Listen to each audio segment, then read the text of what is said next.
Soundstripe. Hey y'all, Auntie Ashley of the Clinical Cookout here, and it is Friendly Neighborhood Therapist Friday, so it's your Friendly Neighborhood Therapist. So today is the last day of our themed week, our first themed week over in TCC, all about Black hair and mental health. First half of this video, I'm going to be talking to you about the history of the bonnet, which is why I'm wearing mine today. In second half of the video, I am going to be giving y'all a history of Black hair care icons. Let's get into it. All right, so first up, the bonnet.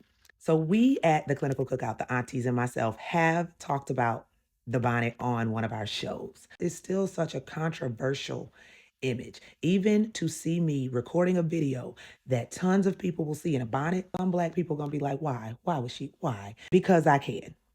Period, point blank. I have no issue wearing my bonnet. Now, do I know time and place? Yes. I'm not going to wear the bonnet to a gala or to a work function. No.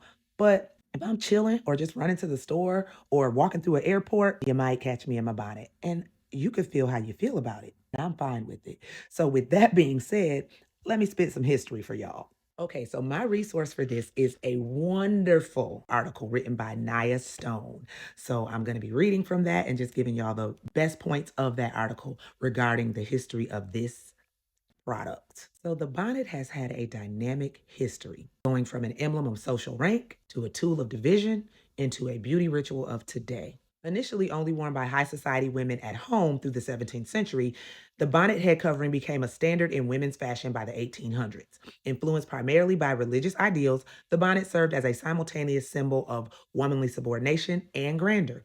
It represented both women's lower status among the world, but also the highest aspiration of feminine devotion as dictated by the Bible. But as free society's fashions evolved, the bonnet continued to be an honorable badge of tradition and modesty. However, as hats increased in popularity, the bonnet became another mechanism to concentrate dominion over enslaved Africans and indigenous people, as well as free mulattoes. Side note, the term mulatto is very outdated and inappropriate, but we are talking about historical context. So anyway, while the Negro Act of 1735 not only made gathering and learning to read illegal, but it also instituted guidelines for what slaves could wear in specifically South Carolina. Field workers were reserved to the cheapest of fabrics, while house slaves were provided with slightly elevated attire to distinguish from their lower counterparts, but not match the quality of their owners. The outdoor slave wore a simple bonnet of scrap fabric tied at their chin, while indoor workers donned designs and fabrics reflective of European styles. Nonetheless, this token of bondage provided a connection to and loose preservation of heritage, as head wraps served as symbols of regality in many parts of sub-Saharan Africa. Thus, the bonnet became both a rite of passage and personal piece of identity for enslaved African Americans. The sordid history of the bonnet continued as a specific tool of oppression through Louisiana's forced edict of good government, largely known as the Tenyon Law.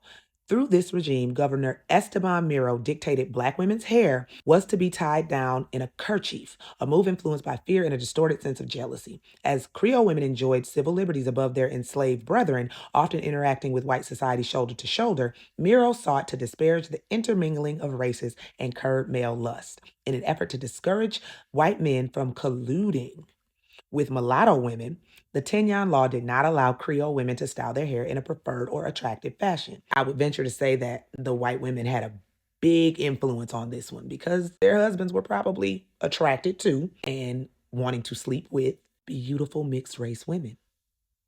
However, this attempt of tyranny birthed a beautiful rebellion, with many women turning their head wraps and bonnets into a powerful source of creative expression.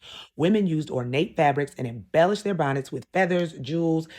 Basically, they said, all right, bonnet, but make it drip. Following slavery's end in America, public bonnets were no longer in fashion due to their connection to servitude. However, the bonnet maintained prevalence in popular society as a reinforcement of rank. Cultural figures such as Mammy and later Aunt Jemima wore bonnets as a symbolic representation of Black women's place in America, which was one of grinning servitude to their white counterparts. So, as the journey of freedom continued, with it, so did the increasingly complex relationship between Black women and their hair. The innovations of hair treatments by beauty pioneers in the early 1900s helped to make Black women's hair more manageable.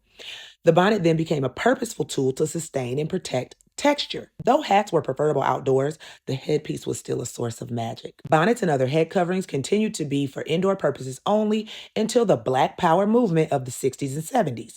Spurred by reconnection to cultural roots and the reclaiming of disempowering symbols, bonnets transmuted into head wraps. Civil rights icons such as Nina Simone frequently performed for mixed audiences in ornate head covers as an act of rebellion against social injustices. Quick pause. I want y'all to realize something with what I just said about reclaiming disempowering symbols. This same conversation surrounds the use of the N word. You have some people in our community who are like, no, we should never use that word ever because of our ancestors. That word is never okay.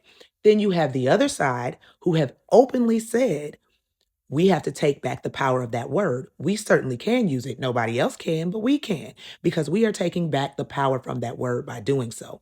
So if you are a person who's ever said, I'm taking back power when I use the N word, you bet not be a person who's disparaged a woman for wearing a bonnet because it's literally the same thing. Taking back power from a disempowering symbol. So, from a means of oppression to one of personal expression, and not to mention function, the bonnet speaks as a powerful statement of strength and creativity in the lives and stories of many Black women today. With that, stay tuned for the next clip, which is all about our Black hair care icons. So this is Miss Lyda Newman, a hairdresser who in 1898 at age 13 invented the synthetic hairbrush bristles. Prior to her invention, brushes were made with coarse animal hair, and she even created a detachable component on the brush to make for easy cleaning. This is Miss Annie Minerva Turnbull Malone, and she is considered to be one of the first African American women to become a millionaire. And in the first 3 decades of the 20th century, she founded and developed a large and prominent commercial and educational enterprise centered on cosmetics for African American women.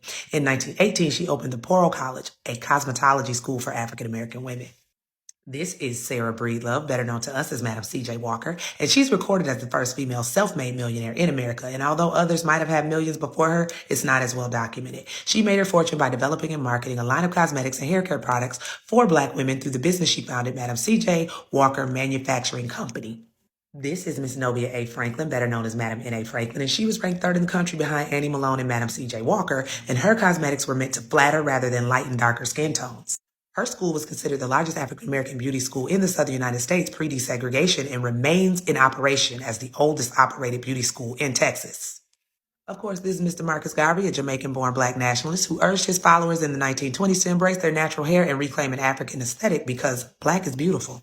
This is Marjorie Joyner, who in 1928 would revolutionize the cosmetology industry forever with a hairstyling invention inspired by cooking a pot roast. Her invention, the permanent hair wave machine. So she was the first African-American woman to create and patent that device. This is Miss Rose Morgan, who was the owner and operator of the largest beauty parlor for African-American women. She was also among the founders of New York's only Black-owned commercial bank, the Freedom National Bank. Her first salon was a tranquil oasis where women could experience relaxation and pampering without lifting a finger because she said Black women deserved it. This is Miss Sarah Spencer Washington, who was the founder of Apex News and Hair Company and was honored at the 1939 New York World's Fair as one of the most distinguished businesswomen. She also founded the Apex Golf Club, which was one of the first African-American owned golf courses in the nation. Her empire included 11 beauty schools in the U.S. alone, in addition to several schools abroad. This is Miss Christina Jenkins, and y'all gonna appreciate her because in 1943, while researching a technique to firmly secure wigs without the use of heat and harsh chemicals, she created the sew-in hair weaving technique. In 1951, she received a patent for her historical method still used by stylists worldwide. This is Mr. George Ellis Johnson Sr., the founder of Johnson Products Company and International Cosmetics Empire, headquartered in Chicago, Illinois, which created products such as Ultra Sheen and Afro Sheen. His debut product was Ultra Wave Hair Culture, a permanent hair straightener for men that can be applied at home. No need for a salon. This is Mr. Comer Joseph Cottrell Jr., an American entrepreneur most notable for founding Proline Core. Now, granted, Proline Core did not invent the Jerry Curl, but they did create the Curly Kit, which brought the Jerry Curl hairstyle to the masses and made it easy to achieve at home. So he wanted everybody to let their soul glow.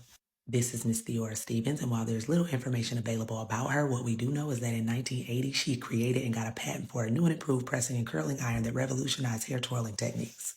Her design most closely resembles the irons we know and love today. Last but not least, we have Mr. Andre Walker, who is best known for being Oprah Winfrey's hairstylist, but in the 90s, he also invented the hair typing system, which groups straight, wavy, curly, and coily hair into categories.